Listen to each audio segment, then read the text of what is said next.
Hey homeschoolers, I'm Melissa Webb, former full-time classroom teacher and homeschool mom turned full-time business CEO and encourager to homeschool families everywhere. I am determined and dedicated to helping you in this journey that you're on.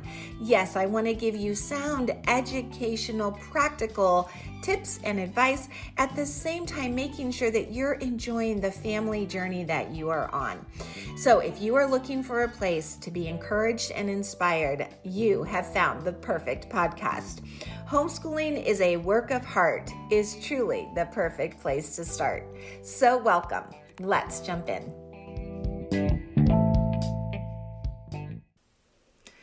Well, hello, friend. How are you? I hope you're doing really fantastically well today. Last week, I had shared my family fun challenge or checklist, whatever you want to call it, that I create each year to inspire families to make the most of the early, mid, and late fall season. I hope you got your list. And I had mentioned that I'd given my grown family the challenge of finding the craziest pumpkin flavored food or beverage this time of year. And let me tell you, they delivered. I mean, we laughed over all the things that they found. The strangest thing I tasted was the pumpkin spice chewing gum. It is really odd. It is like chewing and chewing and chewing a piece of pumpkin pie without ever swallowing it. It's really weird.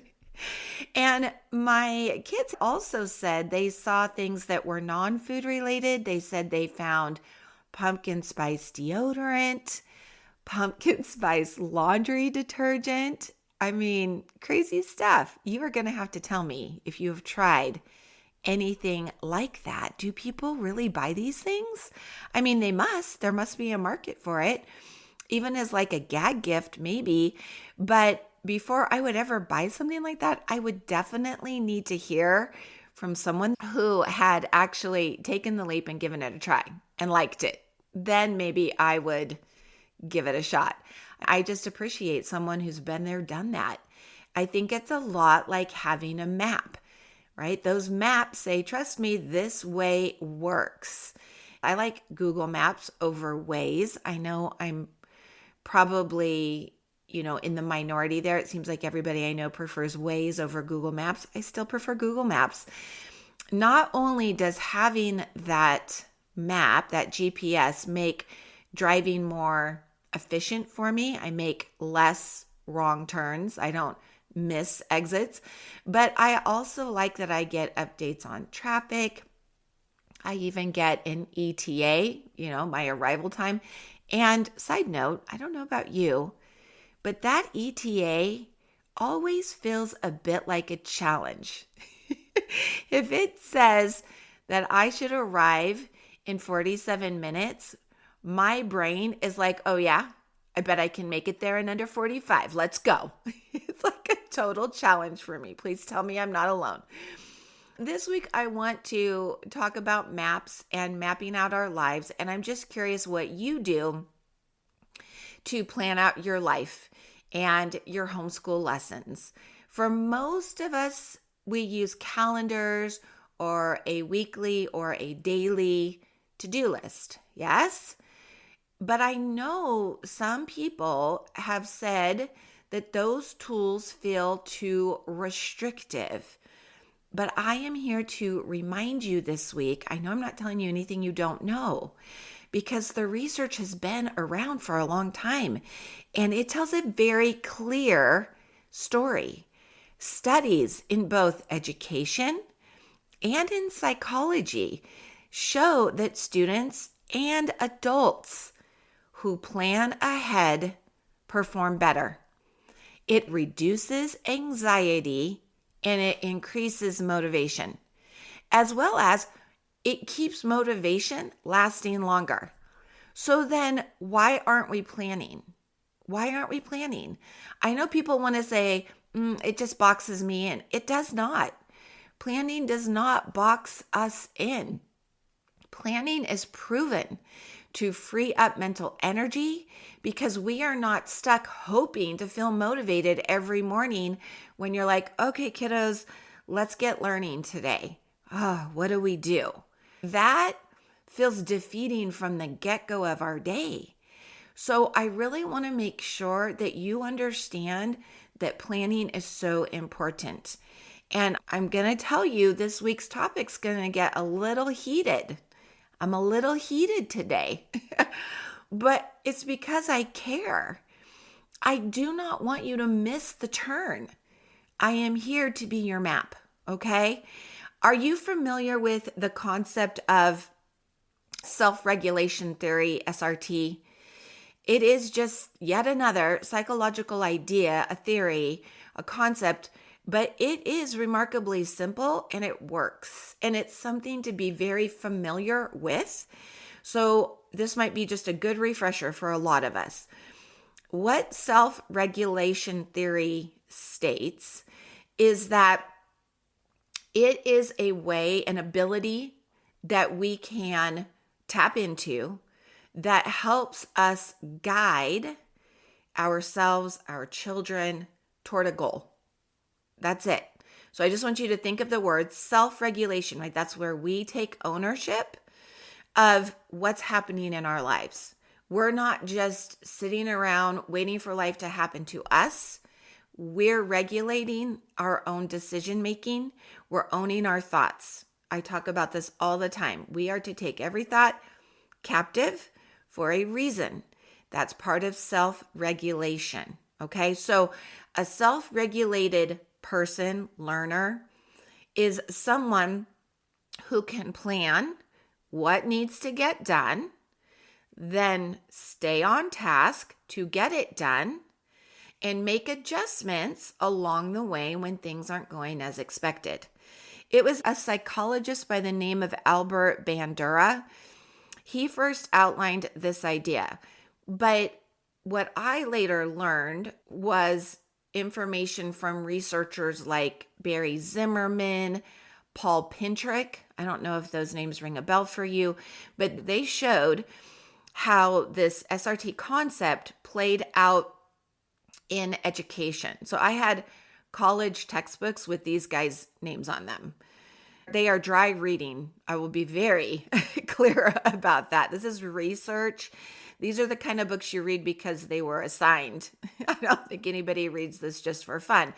So I will tell you in a nutshell, students who are taught how to set goals, use calendars and checklists, and then are showed how to reflect on their progress and adapt and ask questions, learn better than those students who don't. Okay. Again, I don't think this is like anything that somebody's going to go, what?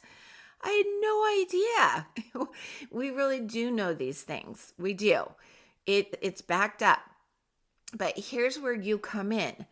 How will our children learn how to be great self-regulators without us modeling it first?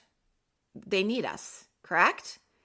They need us to first model it for them. So if we're not doing it, then we're not teaching it. I mean, this is just a fun fact for you, but calendars and schedules are two of the strongest predictors of long-term achievement for anyone. So when we fail to model this kind of structure, then we are doing our kids a disservice. We might think, oh no, I just want my kids to just live in this free-for-all and just the world is our oyster and we just go wherever the wind blows us. It sounds lovely, but I have read too much. I am far too educated to believe for a second that is a good long-term goal of living life. It's not. You may have a day like that, sure. Hey kids, we're going to be spontaneous. I'm putting all of our plans away today. The weather is beautiful. Nobody's at the beach. Come on, we're going. But that is not a life strategy. That is like a day trip. What I want you to remember is that your children are constantly watching and learning. And who are they watching and from whom are they learning? You. They learn more from watching how you're organizing your life, how you're organizing their education. And if they see you building and then following a schedule every week, they will begin to build that habit for themselves. And you can teach them how to do it in smaller pieces. And that's not just going to help them academically. These are life skills. Our kids see all of it. They notice when we prepare. They notice when we are self-paced and when things are running smoothly. And they also notice when we fall apart because we didn't plan well. And now we're probably yelling, why aren't they doing more? Because we're frustrated, and who are we letting it out on? Often our children. So as most of you know, I develop academic writing curricula for homeschooling families. I've been doing this for years now. I no longer teach in a classroom, but I still teach. And I specifically teach academic writing skills. And if you have ever used any of my products or services pertaining to writing, then you know what I'm about to say. What is step one? The first thing I do when we're starting a new month with my students, I'm like, all right, kiddos, here's your calendar. I need you to complete it. I provide them a calendar. It's a document that they can edit online. And in every box for the entire month, I list about 30 minutes worth of writing tasks for each day. So I tell them what they're going to do for each day for about 30 minutes. But here's what I do not do. I do not decide what day each child will do that work. And that is on purpose. I show them I've made a plan. And then I know from the self-regulation theory, things that Zimmerman and Pintrick wrote, and Zimmerman especially, I mean, he wrote a ton on how self-regulated learners succeed most. And he broke it down to three things. We must teach our students how to plan, perform, and reflect. Those are the three things. So planning, right? You need to show them strategies. What strategies are you using to set goals? How do you lay out a calendar? How do you do your weekly schedule? Like I said, I give my students this calendar. So there's the plan for them. But then they must do the second part. They must do some performance. First thing they must perform is they have to decide what day they're going to do each of those boxes. And if they know that on Friday they're going on a field trip and there are 5 days worth of work, what are you going to do? They have to reflect and think and evaluate and tweak things. So they'll be like, you know what? The first two boxes, those look pretty simple. It may take me 40 minutes, but I'm going to do box 1 on Monday and I'm going to do box 2 on Monday. And then I'll do Tuesday, Wednesday, Thursday, and I'll be done before Friday even shows up. This is important. As an educator with over 30 years of experience, my friend, this should come as no surprise to you that I have utilized educational research and strategies to build my business.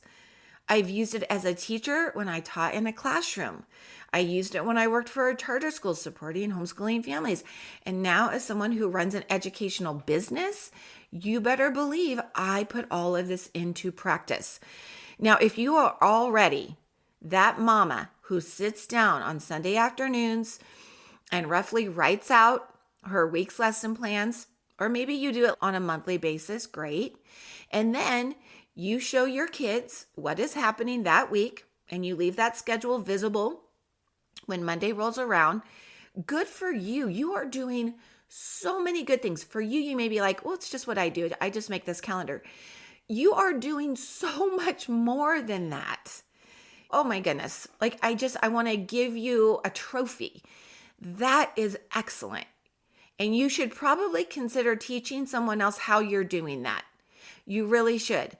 Because I'm telling you, you are doing great things above and beyond being well organized. You're teaching your kids so much more than that, and you're going to be more successful. Far too often, I hear parents say things like, And I'm telling you, this is a sentence in their head that they 100% believe, and they can give me all kind of evidence to back it up. And I just want to say to them, take that thought captive. Do you really want to believe that? Here's what they tell me. I really want to do that. I'm just too busy. Okay. Buckle up, Buttercup. I'm going to get a little fiery now. Are you ready? That belief, that thought that parents tell me countless times, I really want to do better, but I'm just too busy. That belief strikes a bit of fear in my soul when I hear it. Because what I really hear is this: I don't make time to homeschool. Ooh, I told you it's a bit fiery. And here's a bit more. I'm going to tell you not everyone should homeschool. I know that is really going to ruffle some feathers, but it's true. Not every student should be in a classroom. Not every family should belong to a charter school. Not every family should do a private school affidavit, a PSA. Not every child should be homeschooled. I don't believe they should. And maybe I need to do a podcast on this, like the 5 signs you should not be homeschooling your kids. Okay, I digress, but I am thinking of that. Should I do it? Let me know. So we just finished in our Wow Writers Clubhouse, our first month of writing, our first assignment, that first calendar. It's been done. And I will tell you, I'm super proud of the 85% of our students who successfully completed the calendar, thus completing the essay. Yes, those go hand in hand. They set out a plan, they did all the work, they received their review, and they reflected on their results. They did it because the majority of them had a parent sitting with them and showing them how our system works and helping them be super successful. Those 85% of students were literally excited this week when I showed them the next calendar. It's very similar to the last one they did, and now it needs to be filled out again. And guess what? Because those 85% experience success and they get it now, they were eager to plan and get started. That's what happens. That's how it works. But what about the other 15%? Well, when I went to their writing portfolios, that was their first assignment of the month of September, I noticed some things. They never did it. They never completed their persuasive page. They failed to upload the persuasive bundle, which had the calendar in it. They did not complete the calendar. Therefore, they did not watch the instructional videos. They did not get the work done.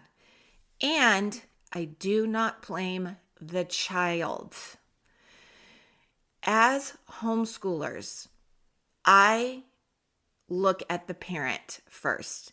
If you're going to have a successful homeschooled child who's working independently, they didn't just wake up and become independent learners.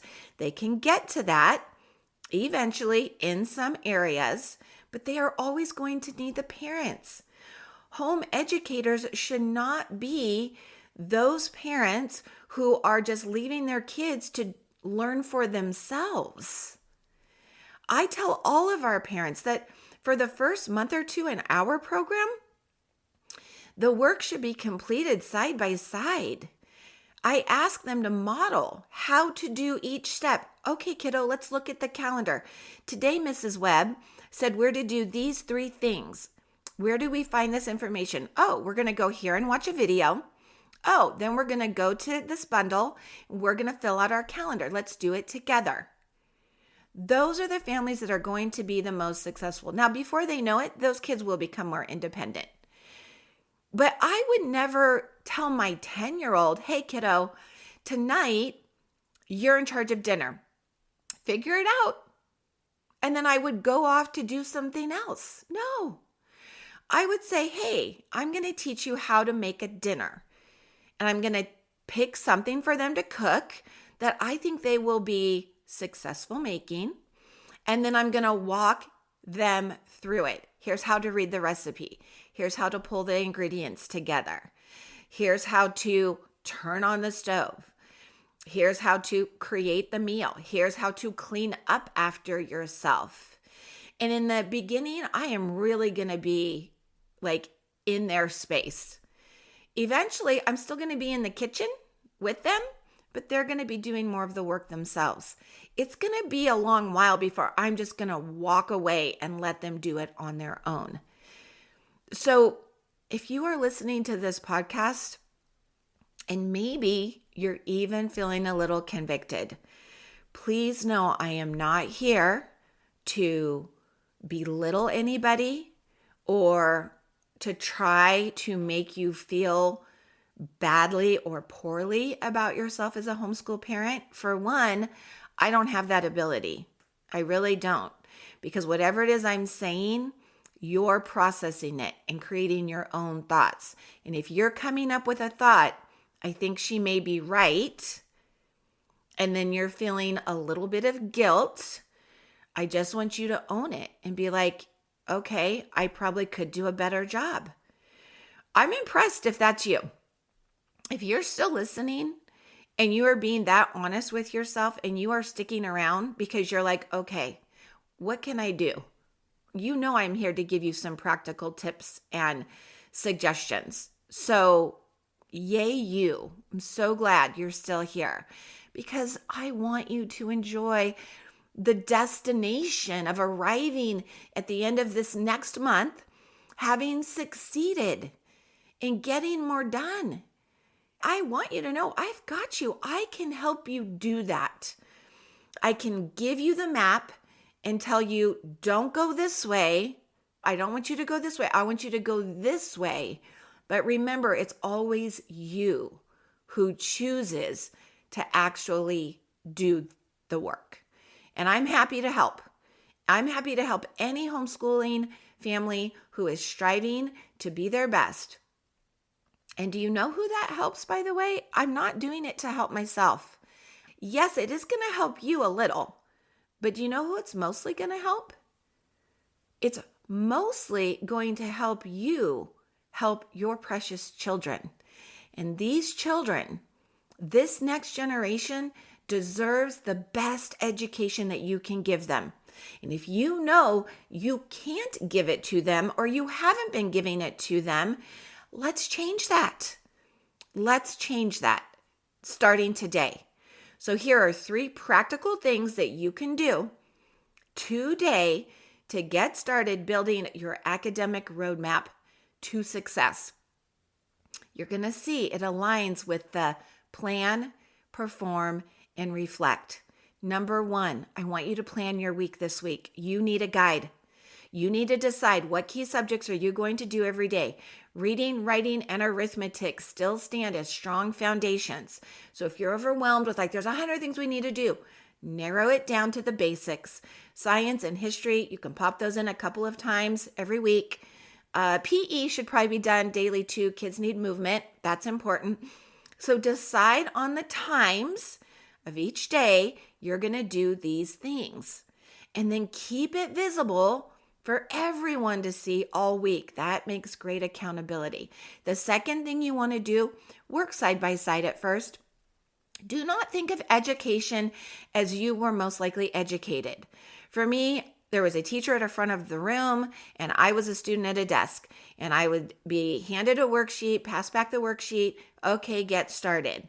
I'd get a little lesson and that's it. That is not what homeschooling should look like. No. We learn together. It's a team sport. You're going to work on math together for 45 minutes. Then you're going to take a break together, do some movement, come back, pick up the next subject, commit to writing, let's say, for 30 minutes together, take another break.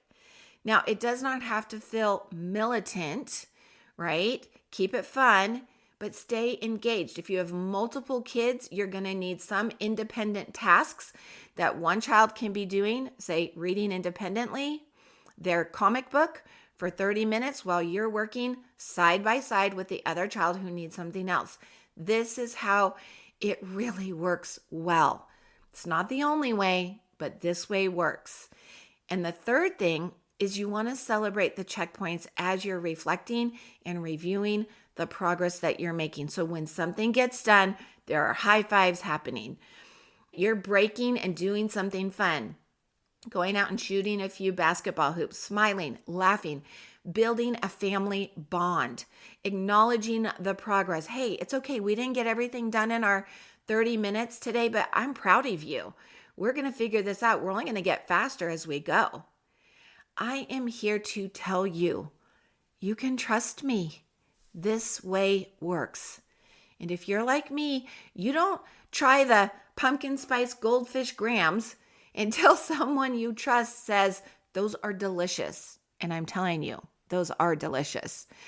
But the same goes here. You can trust me. When I say planning is not time that is wasted. It's important and it works. It's your roadmap. It's the roadmap to smoother, more successful homeschooling. And that is what I want for you. Right on, my friend.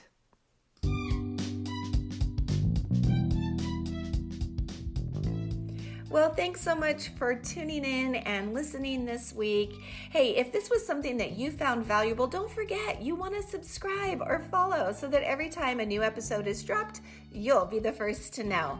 And hey, before you go, if you are looking to get some of this academic writing under your belt and outsourced so that it's one less thing, freeing you up to enjoy more time with your family, hey, you're going to want to head over to writeonweb.com to see what kinds of resources and materials I have available for you.